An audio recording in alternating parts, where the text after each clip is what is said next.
tenemos el punto de ebullición que nos permite la identificación del líquido, ¿cierto? ¿Qué se define como punto de ebullición? El líquido tiene una presión de vapor igual a la presión atmosférica. Ese es el punto en el que empieza a pasar a fase de vapor. Como estamos hablando de presión atmosférica, la presión atmosférica cambia dependiendo de la altura que tengamos sobre el nivel del mar. Ahora el punto de ebullición también cambia dependiendo de esto, ¿cierto? Por eso, en su guía tienen entonces la fórmula para hacer la corrección de temperatura dependiendo de la altura que tenemos. En este caso entonces se utiliza, cuando se hace una presión atmosférica diferente, a 760 milímetros de mercurio, que es lo que corresponde a una atmósfera de presión. Entonces ahora se corrige considerando entonces los 760 milímetros de mercurio menos la presión del sitio donde se esté llevando a cabo la medida. En este caso particular, Manizales tiene una presión atmosférica de 585 milímetros de mercurio. Lo reemplazan ahí en la expresión, ¿cierto? Donde tienen entonces que la corrección de temperatura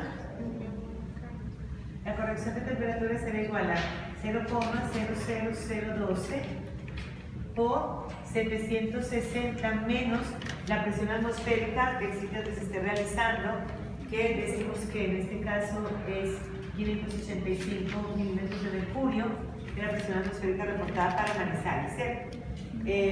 Esto por la temperatura que se haya registrado más 273 para darla entonces en Kelvin, ¿cierto?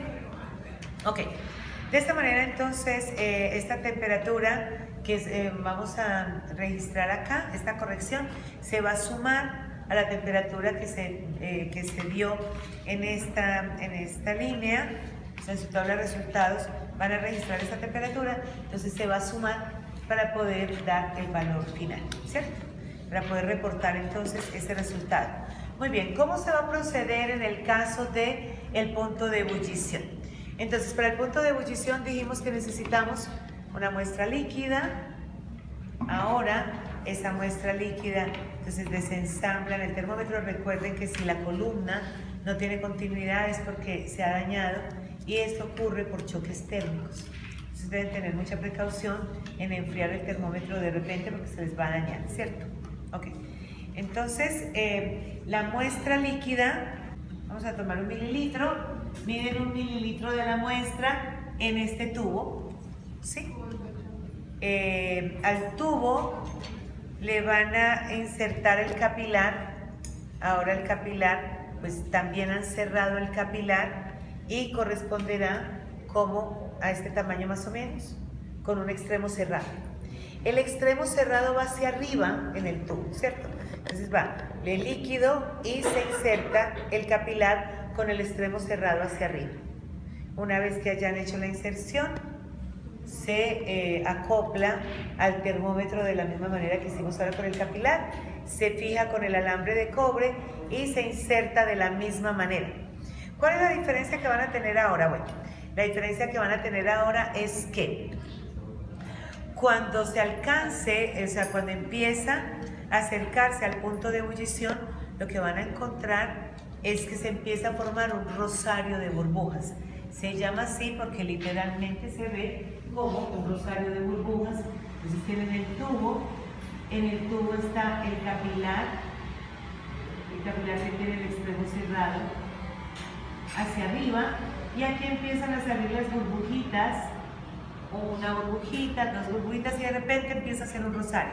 Empiezan a salir todas las burbujitas como si fuera una camándula. En el momento en que ven que empieza a disminuir la formación de esas burbujas, dejan de calentar. O sea, cuando se empieza a formar el rosario y ya ha cogido fuerza, dejan de calentar, disminuye la formación de las burbujitas y van a observar cómo el líquido asciende por el capilar. El momento en el que el líquido asciende por el capilar es en la temperatura a la que está igualándose el vapor, la presión de vapor del líquido con la presión atmosférica, está ascendiendo, y ese es el momento que corresponde a la temperatura de ebullición que se va a registrar.